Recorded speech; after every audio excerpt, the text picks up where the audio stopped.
Quand j'étais petite, nous n'avions aucune commodité pour se laver. Les jours où il faisait beau, mon père mettait de l'eau à chauffer au soleil et hop, on trempouillait là-dedans.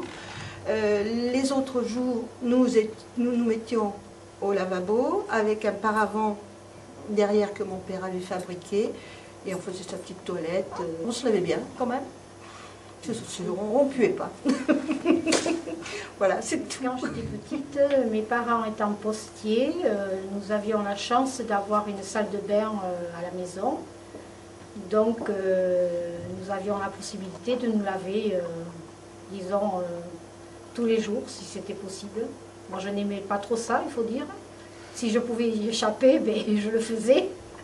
Par contre, quand je partais en vacances chez mes grands-parents paternels, surtout, ils habitaient à la campagne et ils n'avaient pas les commodités. Donc nous nous lavions à l'évier de la cuisine.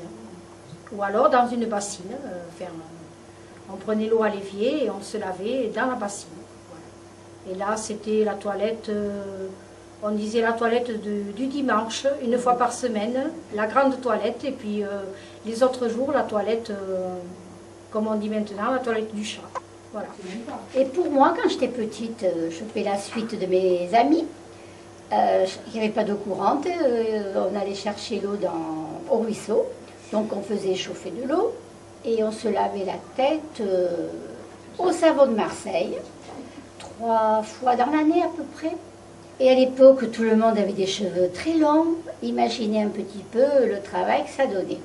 En particulier, pour démêler tous ses cheveux, malgré qu'on avait passé on rinçait la dernière eau, il y avait du vinaigre dedans, ce qui faisait briller les cheveux, qui soi-disant démêlait un tout petit peu les cheveux, et c'était une corvée de se faire démêler les cheveux longs.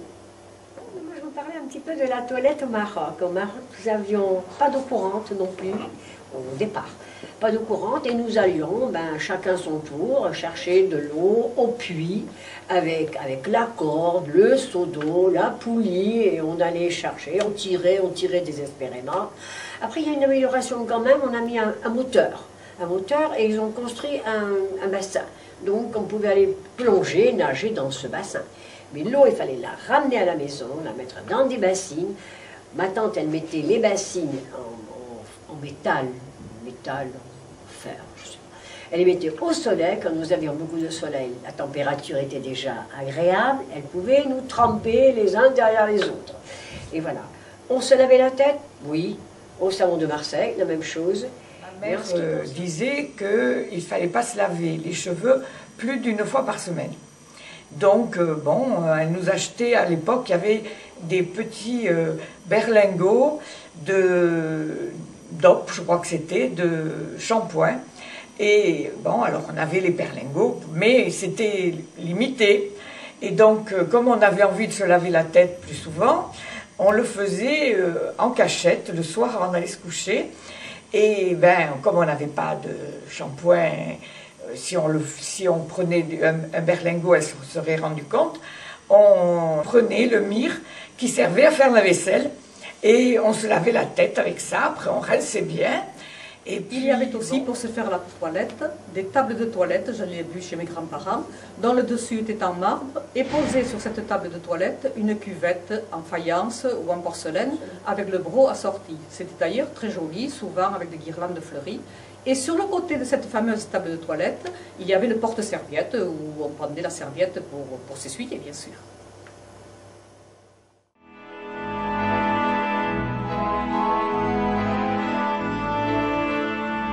À cette époque-là, on avait des jupes très larges et il fallait qu'elles tiennent. Et donc, il fallait qu'on trouve des astuces pour les faire tenir.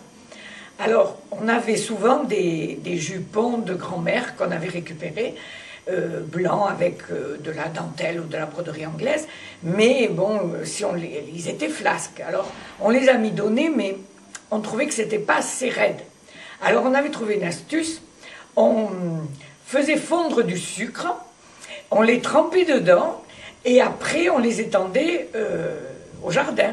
Alors souvent il y avait une nuée de guêpes, ou de guêpes surtout, qui venaient autour parce qu'elles sentaient l'odeur du sucre. Je vais vous présenter un petit vêtement que je porte sur moi. Il s'agit d'un vêtement féminin, probablement un sous-vêtement, disons, pour la journée. Il se compose de différentes ouvertures à un bon endroit. Et il fait partie d'un trousseau, le trousseau d'une personne que j'ai connue, une parente. Alors, ces objets appartenaient à ma grand-mère, qui aurait maintenant 135 ans, quelque chose comme ça. Donc ça doit dater des années 30. Il y avait, autant que je me rappelle, un vaporisateur. Quand on était enfant, on jouait beaucoup avec. Je pense que c'est nous qui avons dû le casser. Et donc là, elle mettait son eau de Cologne. Bon, là, il y en a un peu encore. Et puis, dans cette espèce de petite vasque, elle mettait son peigne et sa brosse à cheveux.